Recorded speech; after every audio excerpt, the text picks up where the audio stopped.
fallait se réconcilier pour être bien avec Dieu, pour la paix sur la terre. C'est pas Dieu qui a dit au monde de faire toutes ces choses-là aujourd'hui, là. Se réconcilier parce que peut-être pour éviter les guerres. Ah, ça doit valoir dire de faire la paix avec soi-même. Aucune idée. Aucune idée. Peut-être que comme ça, ils seraient plus en paix avec eux-mêmes. Aucune idée. Moi, Dieu, je crois pas vraiment en lui. Fait que je peux pas dire pourquoi. Bon, je crois pas vraiment. Ben, je suis catholique, je crois en Dieu, mais les affaires de Paul puis Dieu et etc., ça.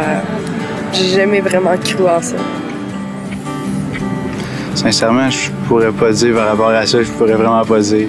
Moi, je ne crois pas à la Bible du tout. Et moi?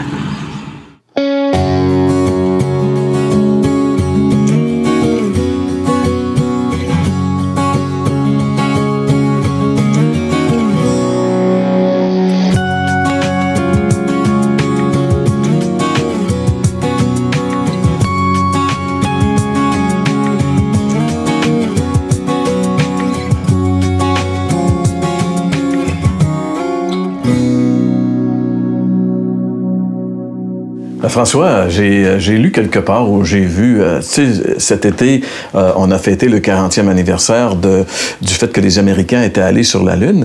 J'ai lu ou j'ai entendu à cette occasion qu'il y aurait présentement dans le monde des milliers et des milliers de personnes qui ne croiraient pas que les Américains sont allés sur la Lune.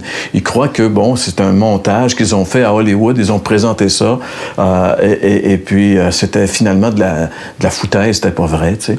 Mais moi, je trouve ça un peu ahurissant que devant toutes les preuves, je suis allé un jour en Floride à la NASA, là-bas, puis on voit les pierres que les gens ont rapportées de la Lune, on voit tout ça, mais ces gens-là ne croient pas qu'ils soient allés sur la Lune. Puis pourtant, probablement, dans ces gens-là, il y a des gens très crédibles, et si tu en avais un devant toi, peut-être qu'il réussirait à te troubler, en tout cas, à te remettre en question.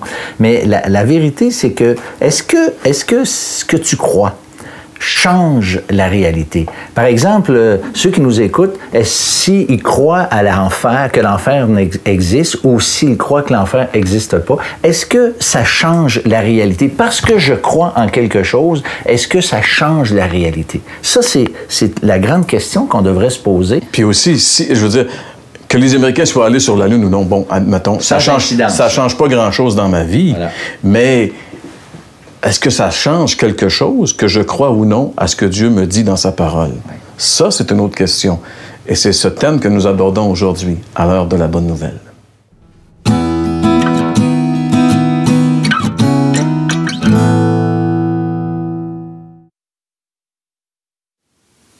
Je voudrais finir ces chroniques sur une question délicate et difficile et qui peut être une source de souffrance pour un grand nombre d'entre nous et peut-être pour nous tous, la question de l'enfer. Certains expriment une difficulté de croire en l'enfer, surtout en présence d'un Dieu qui est bon, qui est amour, qui nous a créés. Peut-il mettre en enfer certains des hommes, des femmes, simplement parce qu'ils n'auront pas cru, parce qu'ils n'auront pas reçu Jésus-Christ comme leur Seigneur et leur Sauveur? Encore une fois, je crois qu'il faut faire un peu de lumière sur cette question. À commencer par le point suivant, il faudrait que nous nous débarrassions de l'idée héritée du Moyen-Âge d'un enfer où les gens sont jetés et dans lequel ils souffrent physiquement de façon atroce. Je ne pense pas que ce soit l'image biblique de l'enfer. Ayant dit ça, je crois qu'il faut maintenir l'enseignement biblique sur l'enfer parce que la Bible le déclare clairement. L'une des personnes qui en parle le plus souvent, c'est le Seigneur Jésus-Christ lui-même. Et donc, celui qui nous a parlé de l'amour de Dieu de la manière la plus élevée est également celui qui nous avertit contre la réalité de l'enfer. Si la présentation du Moyen-Âge nous paraît terrible, je crois que la réalité sera encore plus terrible pour ceux qui y seront jugés. Aujourd'hui, les personnes les plus cruelles, les personnes les plus inhumaines maintiennent quelque chose de l'image de Dieu en elles. En enfer, il n'y aura plus ni manifestation de la grâce de Dieu, ni image de Dieu et les influences que l'image de Dieu peut avoir dans la personne. Et donc, la souffrance et le caractère monstrueux d'une créature qui a été créée pour être image de Dieu et qui ne peut pas l'être est proprement indescriptible en nos termes. La réaction que nous devrions avoir, ça n'est pas de nier un élément de l'enseignement biblique, c'est plutôt de le prendre au sérieux et de faire tout ce qui est en notre possible pour mener une vie qui commence avec notre réconciliation avec Dieu, avec la foi en lui comme Seigneur, comme Sauveur, pour éviter justement cette condition.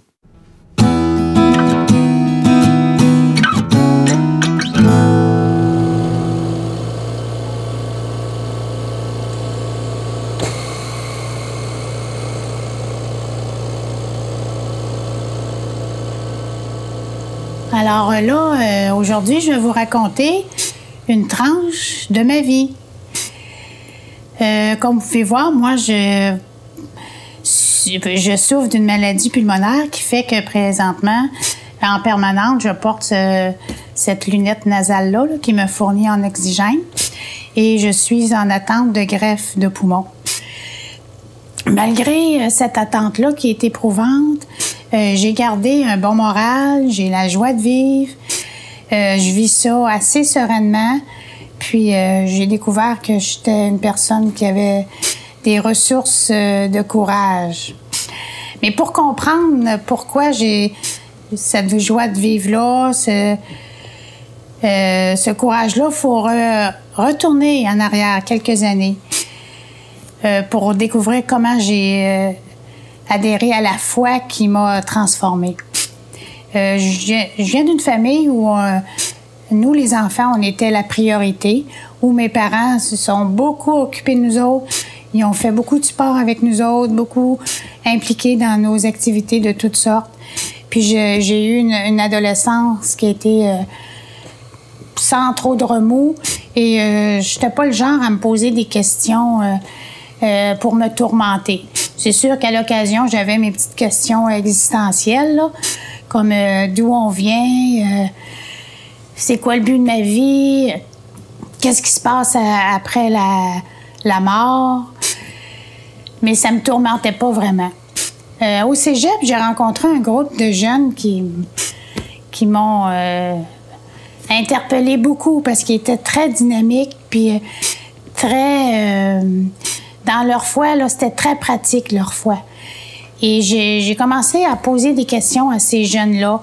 Puis je me suis rendu compte que leur foi n'était pas basée sur une espèce de gourou ou sur des pensées qui étaient basées sur rien, là. Mais à chaque fois que je posais des questions, ils me ramenaient au livre de Dieu, la parole de Dieu, pour répondre à mes questions. Puis ça m'avait beaucoup rassurée. Et c'est là que j'ai découvert. Moi, j'avais toujours su que Jésus était le sauveur du monde, puis je croyais ça, qu'il était le sauveur du monde en général. Mais quand j'ai réalisé qu'il pouvait être mon sauveur à moi et faire une différence dans ma vie quotidienne à moi, c'est là que j'ai été touchée par ça, que j'ai désiré cette foi-là. C'est là que j'ai compris que dans la Bible, dans l'Évangile de Jean, ça nous est dit que Dieu nous a tant aimés qu'il a donné son Fils pour qu'on passe de la mort à la vie. Et ça, moi, je me suis appropriée de cette promesse-là. Et j'ai cru qu'il m'aimait, moi, Marie, et que moi, je passais de la mort à la vie.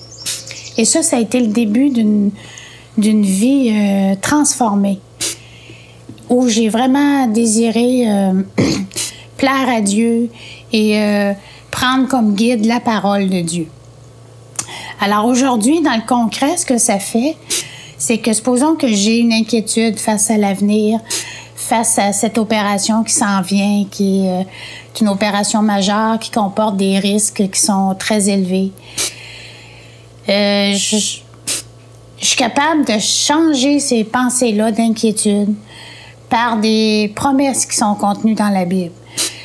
Il y a une promesse qui nous dit que de ne pas s'inquiéter de rien, mais de faire connaître nos besoins à Dieu et qui va répondre à nos besoins, puis qu'en plus, il va nous donner sa paix. Une paix qui nous dépasse complètement, qui est au-delà de ce qu'on peut penser ou imaginer. Et vraiment, je m'approprie de ces paroles-là, je remplace mes inquiétudes par ces paroles-là, et ça fait que je vis harmonieusement cette attente-là, que je la vis une journée à la fois, puis j'attends patiemment parce que je me nourris de la parole de Dieu. Une analogie que je voudrais faire aussi, c'est que moi, je suis en attente de greffe de poumon. Quand quelqu'un va décéder, qui va faire don de ses organes, cette mort-là va donner la vie. Alors, dans le même sens, Jésus, quand il est mort sur la croix pour nous, sa mort me donne la vie. Sa mort fait en sorte que j'ai libre accès à son Père, puis que ce qui m'attend, c'est le paradis. Alors moi, je veux vivre, je suis bien entourée, mes parents, mes amis, mes enfants, j'aime mon monde, j'aime la vie, je veux vivre. Mais si je devais mourir, j'ai pas peur de mourir, puis je sais que j'ai une place au ciel, que ça va être merveilleux. Puis je vous encourage à rechercher ce type de foi-là. Puis quand on cherche sincèrement Dieu, puis qu'on veut s'approcher sincèrement de lui, il se laisse connaître à nous. Ça, c'est une autre promesse qui nous dit que si on le cherche vraiment, il va se laisser connaître à nous. Et il n'y a pas rien qui peut remplacer cette relation-là, cette assurance-là, d'avoir une relation avec Dieu, puis d'avoir une place au ciel. Il n'y a rien qui remplace ça. Alors, je vous encourage à rechercher ça. Et vous allez être transformés comme moi.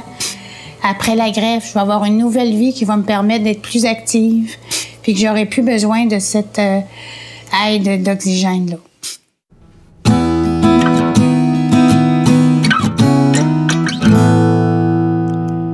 C'est en l'année 52 de notre ère que le grand aventurier intrépide et missionnaire, l'apôtre Paul, arriva dans ce qui était à l'époque la plus grande ville de Grèce, Corinthe, une ville portuaire aux mœurs dissolues, dont la population importante oscillait entre les 700 à 800 000 habitants.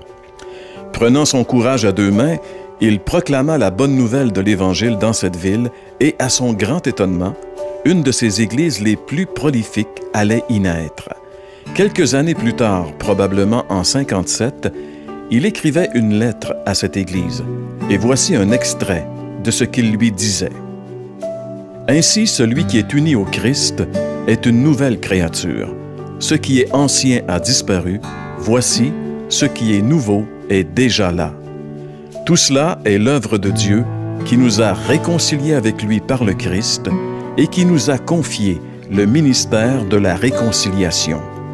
En effet, Dieu était en Christ, réconciliant les hommes avec lui-même sans tenir compte de leurs fautes, et il a fait de nous les dépositaires du message de la réconciliation. Nous faisons donc fonction d'ambassadeurs au nom du Christ, comme si Dieu adressait par nous cette invitation aux hommes. C'est au nom de Christ que nous vous en supplions. Soyez réconciliés avec Dieu. Celui qui était innocent de tout péché, Dieu l'a condamné comme un pécheur à notre place, pour que dans l'union avec le Christ, nous soyons justes aux yeux de Dieu.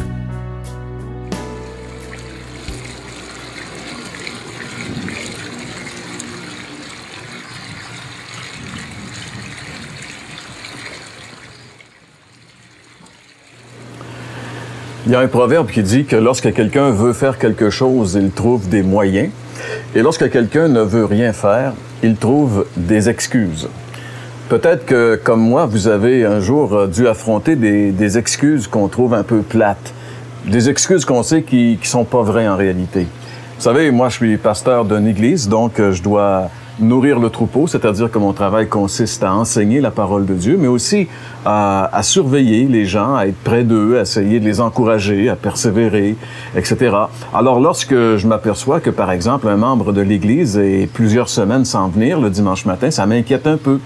Et il m'est arrivé un jour de voir un membre comme ça qui venait plus. Alors, quand j'ai eu l'occasion de discuter un peu avec lui, je me suis arrangé pour qu'on arrive sur ce sujet assez délicatement. Et puis, à un moment donné, je lui ai carrément demandé pourquoi est-ce qu'on le voyait plus le dimanche matin. Et puis, il m'a dit, le plus sérieusement du monde, il m'a dit, écoute, à mon travail, la semaine, à mon break le matin, je mange toujours un sandwich au beurre de peanut entre 9h30 et 10h. Et puis, je peux pas m'empêcher le dimanche. Cette habitude-là, je l'ai prise, puis le dimanche, c'est plus fort que moi. Alors, je me vois très mal venir à l'église et puis sortir pour aller manger mon sandwich au beurre de peanut. Donc, finalement, je viens pas à l'église. Évidemment, c'est le genre d'excuse qu'on sait très bien que, regarde, c'est comme excuse plate, c'est assez difficile de trouver mieux.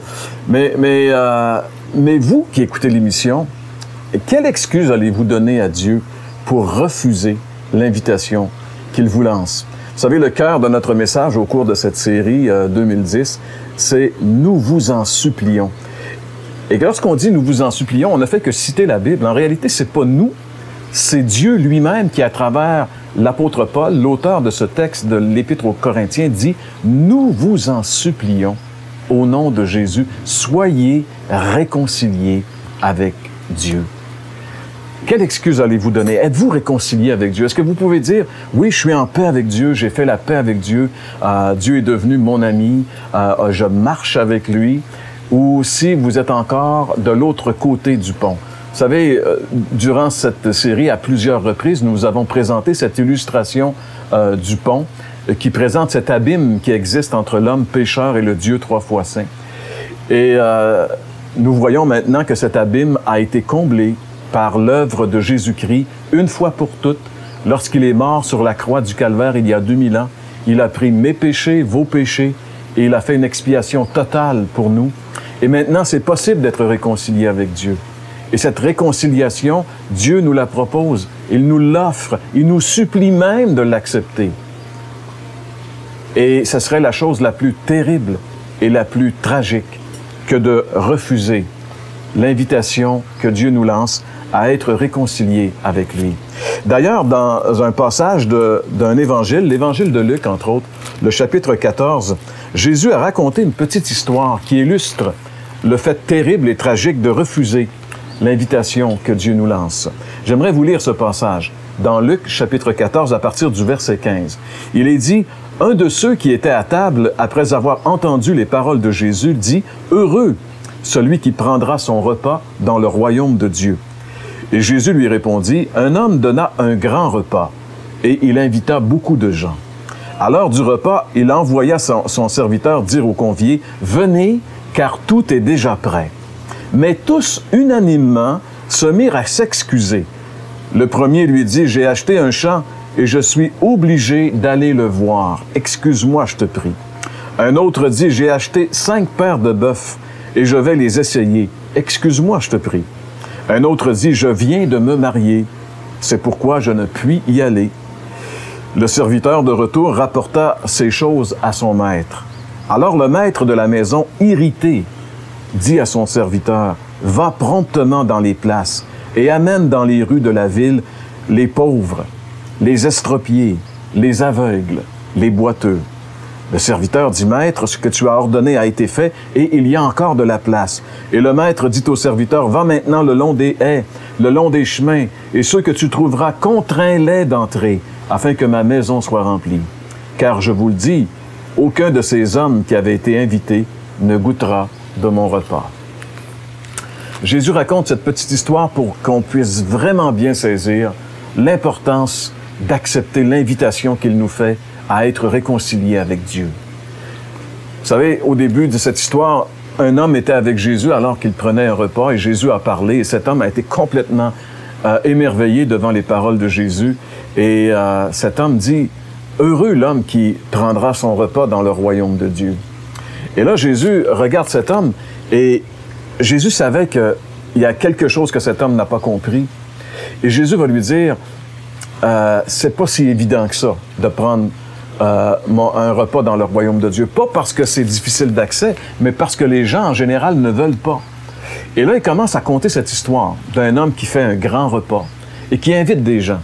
En réalité, il ne les invite pas à bosser, à travailler, à faire des choses difficiles. Il les invite à venir prendre un repas, à bien manger, à boire du bon vin et de la bonne nourriture. Et lorsqu'il envoie son serviteur inviter les gens, un beau repas gratuit, alors les gens se mettent à s'excuser. Il y en a un qui dit « Je viens d'acheter un champ et je peux donc pas y aller. Excuse-moi. » Acheter un champ. Évidemment, c'est une excuse plate, c'est inexcusable. Je veux dire, même s'il va au repas, son champ va demeurer sa possession pareille. Mais en réalité, ce que ça veut dire, c'est que pour lui, son champ était plus important que l'invitation de Dieu. Et ça nous parle de nos bébelles, de nos choses, de nos possessions matérielles qui nous empêchent de répondre à l'invitation de Dieu. On est trop pris dans notre matérialisme, dans notre monde occidental. Et Dieu ne cesse de nous appeler et à travers nos bébelles, on n'entend pas. On est trop préoccupé par nos choses, nos possessions. Et un autre, il dit, ben écoute, je viens d'acheter 5 paires de bœufs, donc je peux pas y aller, il faut que je les essaie, excuse-moi. Évidemment, 5 paires de bœufs pour nous, occidentaux de 2010, ça ne veut pas dire grand-chose, mais à l'époque, ça voulait dire toute une équipe pour faire le travail de la ferme, et ça voulait dire que cet homme avait de l'ambition, il voulait produire des choses, et il voulait que sa ferme rapporte. C'était l'individu qui est pris par, en réalité, son ambition, ses projets de vie, il veut faire quelque chose, et il n'y a pas le temps de consacrer à Dieu. Peut-être Dieu plus tard, mais pas pour l'instant. Et c'est la façon qu'il utilise pour refuser l'invitation au repas. Combien de gens sont comme ça aujourd'hui? Et finalement, le troisième dit, ben écoute, moi, je viens de me marier, donc je peux pas y aller. Et ça, c'est encore une excuse qui tient pas la route. Je viens de se marier. Ben écoute, amène ta femme. Ça sera peut-être la première fois que tu pourras lui offrir un bon repas comme ça. Alors invite-la, sors avec elle. Non, il dit... c'est l'excuse qu'il donne.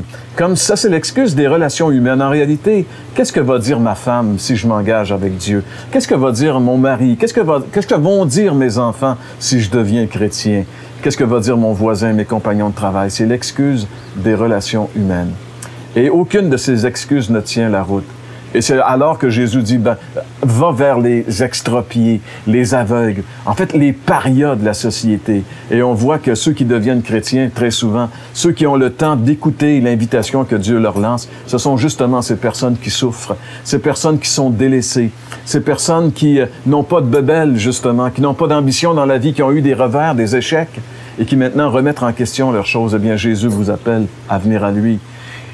Et venez maintenant, ce sont eux qui sont venus au repas. Si vous êtes une de ces personnes, l'appel est pour vous. Parce que ce qu'il y a de tragique dans cette histoire, c'est le dernier verset, au verset 24, qui dit « Je vous le dis, aucun de ces hommes qui avaient été invités ne goûtera de mon repas. » Vous savez, quand Dieu nous appelle, c'est important, c'est Dieu qui appelle. On ne peut pas se permettre de refuser cet appel, sinon c'est tragique, c'est terrible. C'est une question, en réalité, d'éternité. La Bible nous dit qu'après la mort, il y a l'enfer ou le ciel. Et ce qui va décider là où on va être, c'est ce qu'on fait de Jésus maintenant. Quelle place Jésus occupe-t-il dans votre vie maintenant? Pour être réconcilié avec Dieu, il vous suffit de le recevoir comme votre Sauveur et votre Seigneur. Peut-être vous vous dites, qu'est-ce qu'il faut que je fasse pour le recevoir? Eh bien, première chose, vous devez reconnaître que vous êtes pécheur et séparé d'avec Dieu. La Bible dit, tous ont péché et sont privés de la présence glorieuse de Dieu. Deuxièmement, la Bible dit que Dieu nous aime, même si on est pécheur. Ce sont les parias que Dieu a invités à son repas. Cet homme a invité à son repas. Tous ont péché, ils sont privés, mais Dieu nous aime. Dieu a tellement aimé les hommes, le monde, qu'il a donné son Fils, afin que quiconque croit en lui ne périsse pas, mais qu'il ait la vie éternelle. Finalement, nous devons le recevoir comme notre Sauveur personnel. Dans le livre de l'Apocalypse, il est dit « Je suis à la porte et je frappe. Si quelqu'un entend ma voix et ouvre la porte, j'entrerai et je souperai avec lui. » Voudrais-tu ouvrir la porte de ton cœur à Jésus dès maintenant et le recevoir dans une simple prière, lui dire simplement, Seigneur Jésus, je te donne ma vie, prends ma vie et fais de moi ce que tu veux. Et si vous le faites sincèrement, vous allez être réconciliés avec Dieu. Enfin.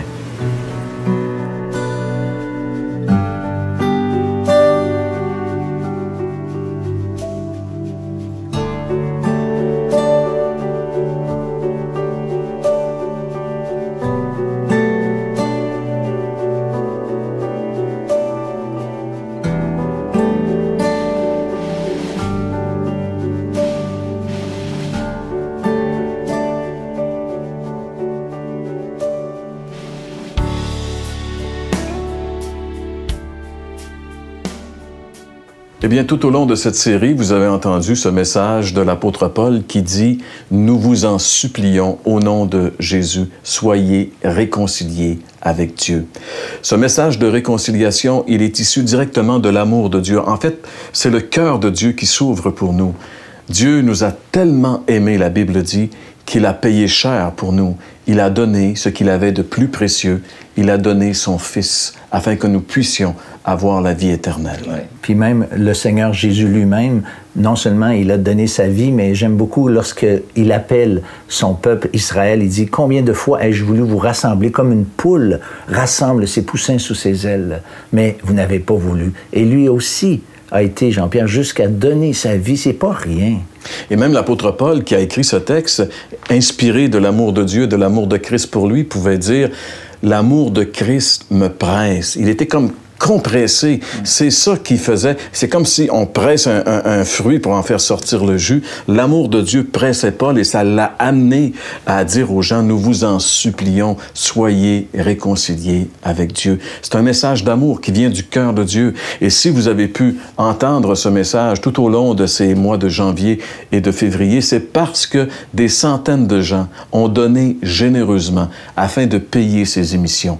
C'est pas gratis être à la télévision, mais nous, on croit que ça vaut la peine de venir avec vous avec ce message d'amour. Oui, parce que je pense que toute l'équipe de l'Heure de la Bonne Nouvelle, on est vraiment animé de ce désir-là, parce qu'on sait que c'est important. On sait que c'est pas un enjeu qui est rien, c'est majeur. On joue littéralement notre éternité avec l'Évangile. La réponse qu'on fait au message de l'Évangile nous introduit dans l'éternité d'un côté ou de l'autre. Rien de moins. Rien Absolument. De moins. Et puis nous, on n'a rien à vendre. On n'est pas des commerçants. On ne vous a rien demandé et on ne vous demandera rien non plus. Mais ce que nous vous demandons avec un cœur sincère, c'est d'accepter ce que Dieu vous offre. Dieu vous offre la vie éternelle. Dieu vous offre la réconciliation avec lui. Tout ce que vous avez à faire, c'est de vous tourner vers son Fils maintenant, le Seigneur Jésus-Christ, qui vous tend encore une fois la main. Vous savez, dans le livre de l'Apocalypse, à la fin, au chapitre 3, au verset 20, il est dit « Je suis à la porte et je frappe. Si quelqu'un entend et ouvre la porte, j'entrerai chez lui, je souperai avec lui. » Ouvrez votre cœur et laissez entrer le Christ. Donnez-lui votre vie et vous serez enfin et pour l'éternité réconciliés avec Dieu. C'est notre désir, c'est notre prière pour chacun d'entre vous.